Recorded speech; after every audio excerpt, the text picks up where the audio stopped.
Ahí estamos. Ya, vamos a partir la clase de día de filosofía política con tercero medio lectivo, la clase número 49 ya, pueden creerlo, que hemos avanzado bastante. ¿Cuál es el objetivo de la clase? El objetivo es que usted logre formular preguntas e hipótesis acerca de un problema político a partir de la lectura de textos filosóficos fundamentales, considerando diversas perspectivas y métodos propios de la disciplina. Indicadores de logro es que usted reconozca el manejo del poder como parte de la estrategia política, estamos viendo a Maquiavelo, y cuestione desde una perspectiva filosófica sus preconceptos, es decir, lo que usted pensaba anteriormente, y opiniones en el campo de la política. Ya.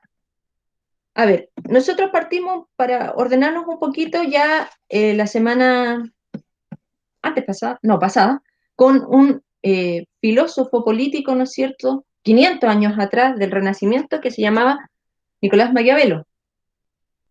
Él señalaba, ¿no es cierto?, o se consideraba como el primer estratega político. Él generaba o escribía un libro que se llamaba El Príncipe, en el cual daba consejos, ¿no es cierto?, al príncipe de cómo debía gobernar. Y esos consejos, hasta el día de hoy, ¿no es cierto?, tienen repercusión respecto a cuáles son las estrategias que se llevan a cabo en política. Lo que vamos a hacer hoy día es que vamos a analizar ciertas cosas de Maquiavelo fundamentales y los vamos a traer, ¿no es cierto?, a ciertos ejemplos más contemporáneos. Yo saqué ejemplos bien como a grandes rasgos. Sin embargo, existen muchos más sutiles tal vez, pero que están como con la beta maquiavélica. ¿Qué es lo que tenemos que recordar de Maquiavelo? Hay dos puntos importantes para entender este autor dentro de su estrategia política. Lo primero que aparece acá, ¿no es cierto?, es que la política no está inclinada a ser una ciencia que conlleve moral. La moral es una ciencia aparte para Maquiavelo. La política no necesariamente se tiene que hermandar, con la moral.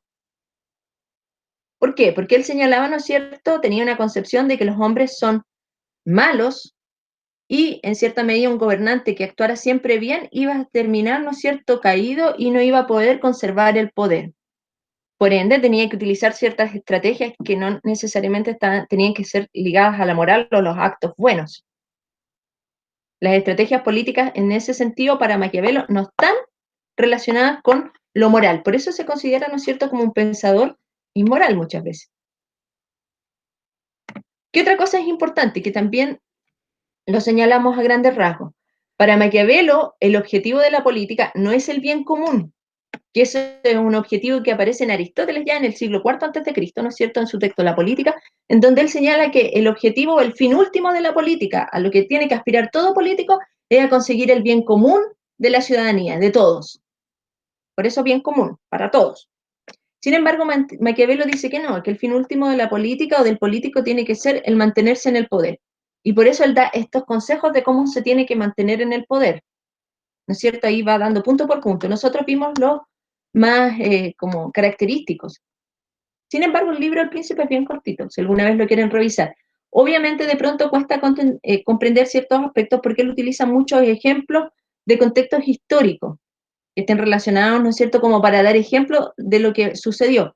Recordemos que Maquiavelo no tiene como la visión del político así como profeta que prometa que va a haber un mundo mejor, que con su sistema político todos van a ser iguales y que no van a haber diferencias. No, Maquiavelo no es profeta, Maquiavelo es realista. Él dice los políticos actúan de tal manera y lo más probable es que sigan actuando de esa manera por siempre. ¿Por qué? Porque el hombre en sí es malo. No tiene una naturaleza buena que lo lleve a actuar de manera correcta siempre. En ese sentido, ¿no es cierto?, el bien común se aleja. Lo que importa es que el político se mantenga, ¿no es cierto?, en este caso el príncipe, que es con quien él trabaja, en el poder. Por ejemplo, no sé si ustedes han visto alguna vez la Constitución de Chile, que ha estado como tan en boga con esto que le quieren modificar después del plebiscito, si es que gane la prueba, obviamente. Aparece justamente eso, que dice que no es cierto que el fin último de la política dentro de la Constitución chilena es el bien común. Esto está inserto, yo creo que en todos los discursos políticos. El bien común, el bien común, el bien común. En cambio, Maquiavelo, que era un gran observador, se da cuenta que esto no les importa realmente a los políticos, le importa solamente mantenerse a ellos en el poder, tener ellos el control, que no se lo quite otro. En ese sentido, para ello tiene que utilizar cualquier tipo de artilugio o estrategia. Y la apariencia o el engaño es una de las mejores estrategias que tiene que tener el político, ¿no es cierto?, para mantenerse en el poder. Además de la crueldad, que fue uno de los textos que ustedes leyeron un pedacito, debiesen haber leído el día martes. Entonces, la realidad de cómo la persona sea en sí misma o la verdad, podríamos decir, no importa. Importa la apariencia y cómo se muestra eso frente a las personas para captar atención, ¿no es cierto? Y conseguir que este político se siga manteniendo en el poder. Esos son como los 3 puntos fundamentales de este pensador que vamos a analizar hoy. ¿Se entiende más o menos cómo es la estrategia política de Maquiavelo? ¿Alguien tiene dudas?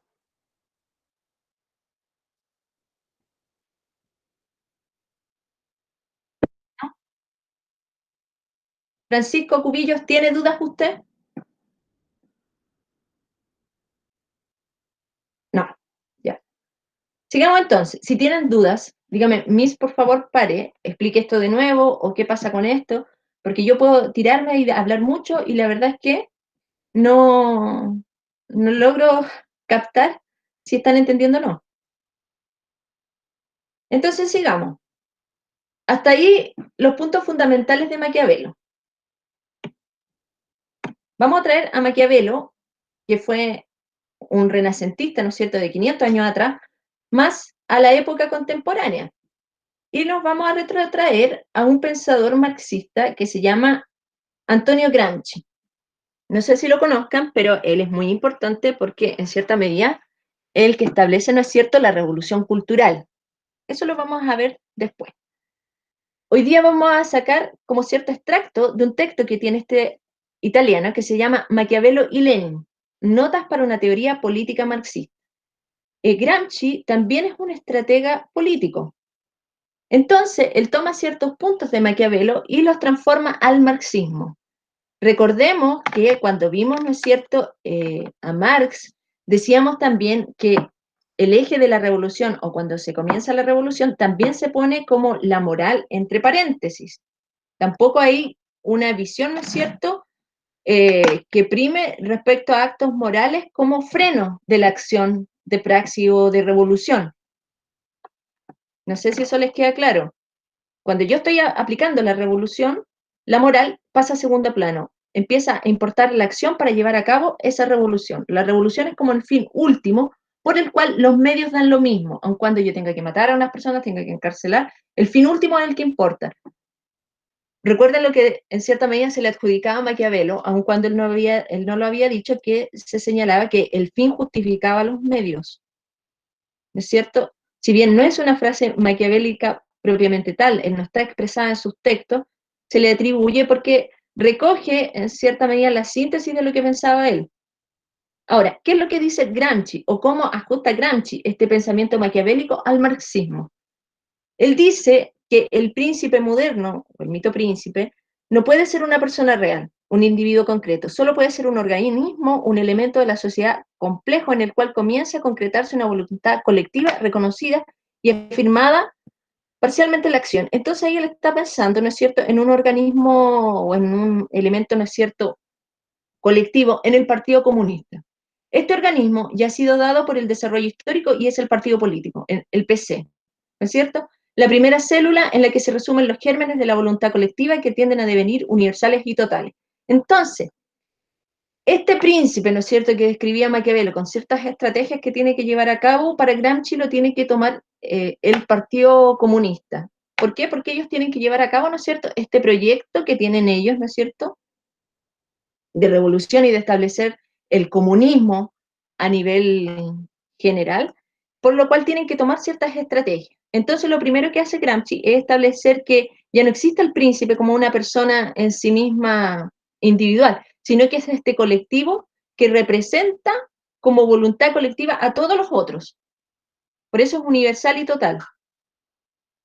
En ese sentido, después dice Gramsci, el príncipe o el partido ocupa en las conciencias el lugar de la divinidad o el imperativo categórico. Deviene la base de un laicismo moderno y de una completa laicización de toda la vida y de todas las relaciones y costumbres. Ya. Aquí hay dos elementos que son bien importantes de usar, de entender para saber usarlos bien. El imperativo categórico. No sé si ustedes en lenguaje igual vieron alguna vez los verbos que son imperativos o los tiempos imperativos. ¿Alguien recuerda eso en lenguaje que se lo hayan enseñado alguna vez? ¿Cuándo un verbo era imperativo?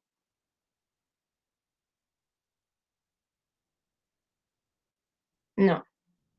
Ya. Un verbo es imperativo cuando es un mandato. Cuando yo mando, por ejemplo, siéntate tú, abre la puerta. No sé, cualquier mando, cualquier orden, son formas imperativas del verbo. Entonces, un imperativo categórico, como lo describe acá Gramsci, es un mandato moral que en cierta medida es toma el lugar como de la religión. En ese sentido, lo que proclame, ¿no es cierto? El partido tiene una orden de mandato moral, no moral, pero un mandato casi divino, por decirlo de alguna manera.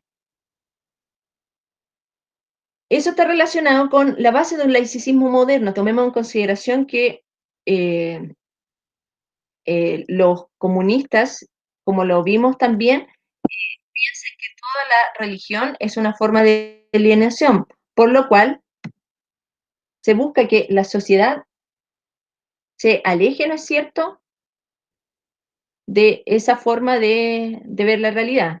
Buscan abolir la religión.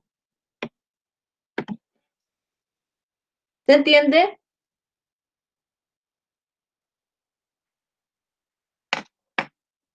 No, me dice. A ver, mira, lo primero que hace Gramsci, no escuché bien, de Antonio Gramsci, ¿dijo algo de revolución cultural? Sí, es uno de los pensadores que habla sobre la revolución cultural, en la cual establece, ¿no es cierto?, que el hombre marxista se tiene que educar desde el principio, que el marxismo se tiene que educar. Pero eso no lo vamos a tratar ahora, vamos a tratar lo que estamos hablando de cómo Maquiavelo se ha llevado a otras políticas, ¿no es cierto?, para establecerse en la actualidad. Como no es un texto que esté viejo votado, sino que lo han ido recogiendo diferentes ideologías para establecerlo, ¿no es cierto?, en el pensamiento político. No es una estrategia vieja, es una estrategia, ¿no es cierto?, que se sigue utilizando en política. Gramsci, que es un italiano, ¿no es cierto?, marxista, él establece que la figura del príncipe dentro del marxismo deja de tener como la fuerza, sino que tiene que ser reemplazada por el Partido Comunista.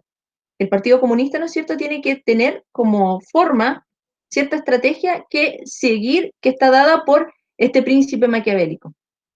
Y una de las formas que tiene que tener, ¿no es cierto?, es que tiene que ser un imperativo, es decir, la doctrina del partido, la ideología que se está estableciendo a través de ciertas ideas, tiene que tener una forma de imperativo prácticamente divino, que tiene que ocupar las conciencias, en lugar de la divinidad o imperativo categórico. El príncipe partido ocupa en las conciencias el lugar de la divinidad o del imperativo categórico. Es decir, la ideología tiene que tener esa fuerza, lo mismo que una religión, lo mismo que un imperativo moral. Recuerden que el imperativo es cuando yo doy una orden. Eso es lo que tiene que hacer el partido. Eso es lo que está diciendo Gramsci. Ahí, ¿quedó un poquito más claro, Diego? ¿O todavía se confunde con ciertas ideas? Si, no si me dice no me queda claro, explícame qué cosa puntual o no te está quedando claro. Sí, está más claro, ya. Eso, díganme así como el Diego, no, a mí no entiendo. Más, explique de nuevo, de un ejemplo, cosas así, porque si no, yo voy a seguir. Entonces aquí empiezan ya a articular, ¿no es cierto? O Gramsci, mejor dicho, este teórico, estratega marxista, empieza a especular cómo debiese ser cierta concepción respecto a el derecho, por ejemplo. El derecho será el instrumento para el logro de este fin, de la ideología, de implantar la ideología. Es decir, el derecho tiene que estar a favor de la ideología. No tiene que ser un derecho imparcial, sino que tiene que ser un derecho que dé cuenta o que siga los lineamientos de la ideología política en este caso, que es la del Partido Comunista, del marxismo. Y debe ser elaborado en conformidad con dicho objetivo, logrando el máximo de eficacia y resultados positivos. Por eso, por ejemplo, cuando uno está, por ejemplo, en países como China, en países como Corea del Norte, donde está inserto el comunismo ya como una dictadura de años, los jueces en cierta medida también son del partido y cuando usted tiene una opinión disímil o cuando usted está en contra de lo que en cierta medida el partido está haciendo, ¿qué hace el juez? Lo mete usted preso. Entonces el derecho está armado de tal manera que solamente se alinea con las ideas del partido. Y eso es, en cierta medida, maquiavélico, porque Maquiavelo también decía, ¿no es cierto?, que el príncipe tiene que legislar de acuerdo a que se mantenga, ¿no es cierto?, cierta estrategia para estar él en el poder, para seguir él en el poder. No creía, por ejemplo, en esto de la división de los poderes, no estaba muy de acuerdo con esas cosas. Preguntas hasta ahí. Sí. Preguntas hasta ahí. Eso por una parte respecto al marxismo, con Gramsci, que es un gran autor que ha escrito cosas que son bien interesantes de leer porque nos permiten entender cómo están funcionando un poco las sociedades en la actualidad. Pero hoy día vamos a ver solamente esto porque está relacionado con Maquiavelo. Ustedes tenían que leer un texto el martes, de los que estaban acá. ¿Cuántos lo leyeron?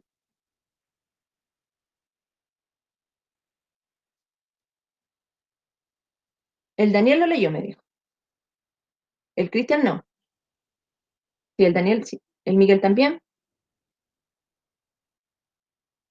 Mm, ¿Quién más? Francisco, Francisca, Diego, ¿lo leyeron? En la Francisca también, ya. El texto es bien interesante para los que no lo leyeron, no lo vamos a revisar a cabalidad. Yo sé que es solamente una parte porque Maquiavelo habla sobre el uso de la crueldad. Por crueldad vamos a pensar, ¿no es cierto?, en todas las formas violentas en las cuales se puede expresar un Estado o un gobierno respecto a sus súbditos, a la ciudadanía. ¿Qué es lo que dice Maquiavelo sobre la crueldad? Él la justifica porque también establece, ¿no es cierto?, que es una forma en que el príncipe se pueda seguir manteniendo en el poder y seguir, ¿no es cierto?, teniendo la cabeza, por la cabeza, ¿no es cierto?, a los súbditos o a los que quieran estar en contra de él. Dice, se le puede llamar bien empleada, está hablando de la crueldad, si es que es permitido dar el nombre de bueno a lo que es malo en sí mismo, cuando se ejerce una sola vez dictándolo la necesidad de consolidar el poder. Ahí está lo que yo le estaba diciendo. O sea, yo puedo ser cruel, yo puedo ser violento si eso me permite consolidarme a mí en el poder. Maquiavelo también decía una frase muy, muy conocida, no sé si ustedes la han escuchado, que es mejor ser temido que ser amado. Un príncipe es mejor que ser temido que ser amado, porque el temor genera más respeto. En cambio, cuando alguien es amado, existe mayor facilidad en que se le falte el respeto a la persona que es amada que a la persona a la cual se le teme. Y después dice, y cuando únicamente tiene por utilidad del pueblo se recurre a un medio violento. Es decir, Maquiavelo justifica la crueldad para que se consolide el príncipe en el poder, ¿no es cierto? Y para generar, en cierta medida, una resistencia respecto a las personas que puedan estar en contra o quieran sacarlo de ahí. Y aquí vamos a tomar algunos ejemplos. Tomé 3 ejemplos de hechos históricos bien llamativos. Aquí tenemos, por ejemplo, no sé si han visto esa imagen alguna vez, que es un hecho histórico en China, que es la masacre de Tiananmen de 1989, en la cual, ¿no es cierto?, un grupo de estudiantes universitarios solicitaron que hubieran elecciones para las cuales, ¿no es cierto?, toda la ciudadanía pudiera participar y así los gobernantes o las personas, ¿no es cierto?, que estén en el poder no fueran solamente elegidos desde el Partido Comunista, sino que todos pudiesen participar. Eso generó protesta y terminan con esta masacre, en la cual no hay un número contabilizado porque no se dio por las autoridades chinas de cuántas personas murieron, pero esta es la imagen más emblemática, que es un estudiante que se para frente a todos los tanques que salieron a disolver la protesta. ¿Qué es lo que dijo Deng Xiaoping en ese año, ¿no es cierto?, en el cual él era como el líder supremo en China? Habrá derramamiento de sangre, si fuera necesario, a cambio de 20 años de estabilidad. ¿Qué es lo que decía Maquiavelo acá? Decía, cuando la violencia se ejerce una sola vez dictando la necesidad de consolidar el poder y únicamente por utilidad del pueblo se recurre a un medio violento. Es decir, está muy reflejado eso mismo que está en la base del pensamiento maquiavélico, en esto mismo que dice Deng Xiaoping. O sea, generar un terror de tal magnitud para que eso haga que la ciudadanía, en cierta medida, no vuelva a ejercer la misma acción de las protestas y eso va a generarle paz al gobernante o al príncipe, de acuerdo a lo que señalaba Maquiavelo. Eso fue en China. No encontré imágenes más escabrosas, hay unas por ahí donde aparece la gente mutilada por los tanques, sin piernas, pero están por ahí.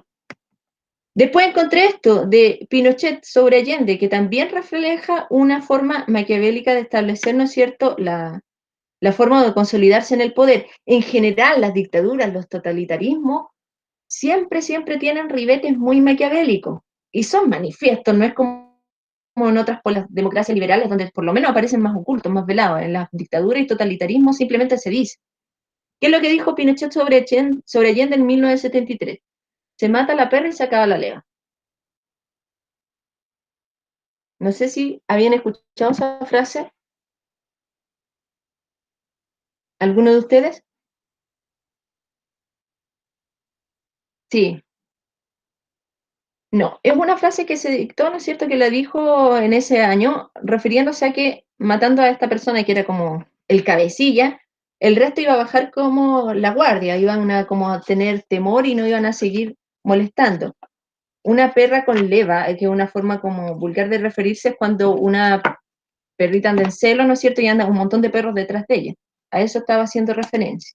Pero está señalando y está teniendo como base el mismo pensamiento maquiavélico en el cual decía, ¿no es cierto?, que la crueldad y la violencia está justificada de acuerdo a que a mí me permiten un minuto consolidarme en el poder, ¿no es cierto?, y tener el poder o estar a la cabeza de, de, de la nación. Y después encontré, y después encontré esta otra sentencia que es de este caballero que se llama Winston Churchill, que dice, el que se arrodilla para conseguir la paz se queda con la humillación y con la guerra. ¿Qué es lo que había dicho ya Maquiavelo 500 años atrás? El que tolera el desorden para evitar la guerra tiene primero el desorden y después la guerra. Si bien no son enteramente iguales las frases, están apelando exactamente a lo mismo. Es decir, este caballero que dijo esto respecto a la posición de Inglaterra con la Alemania nazi de Hitler, eh, está totalmente enraizada en lo que señalaba, ¿no es cierto?, Maquiavelo ya en El Príncipe. Es decir, la estrategia de Maquiavelo respecto a estos puntos que vimos acá, la política no es moral, importa la mantención del poder más que el bien común, importa la apariencia y el engaño más que la realidad o la verdad, está inserta en muchos ejemplos políticos, ¿no es cierto?, de diferentes contextos históricos y de diferentes ideologías. No necesariamente está solamente visto en el marxismo o solamente visto en, no sé, en el fascismo, sino que está inserto en diferentes formas políticas. Como les decía yo a principio de año, la política no es algo así, oh, qué bonita es, o qué ideales más utópicos. Yo creo que tener visiones de la política de pronto tan idealista es un poco ingenuo. Ahora, ¿cuál va a ser la actividad? Van a responder estas dos preguntas. ¿Está de acuerdo usted con el pensamiento político estratégico de Maquiavelo, perdón, tomando en cuenta estos tres puntos nomás, que la política no tiene que estar eh, eh, enraizada con la moral, que lo que importa no es el bien común, sino que la mantención del poder y que lo que importa es la apariencia y el engaño más que la realidad? Por ejemplo, acá, en la mantención del poder, cuando se hizo hace poco, fue este año, hace un par de meses o un mes, tal vez, la votación en el Senado de que no volvieran a haber reelecciones, muchos senadores se opusieron, a pesar de que llevaban 20 años en el Senado, ganando mucho dinero, se opusieron porque justamente para ellos lo importante es esto, es mantener el poder. Más que esto o más que dar un aire fresco a la política con nuevas personas. Ya, chiquillos, Dudas respecto a lo que hemos visto en clase de hoy. Vamos a detener la grabación.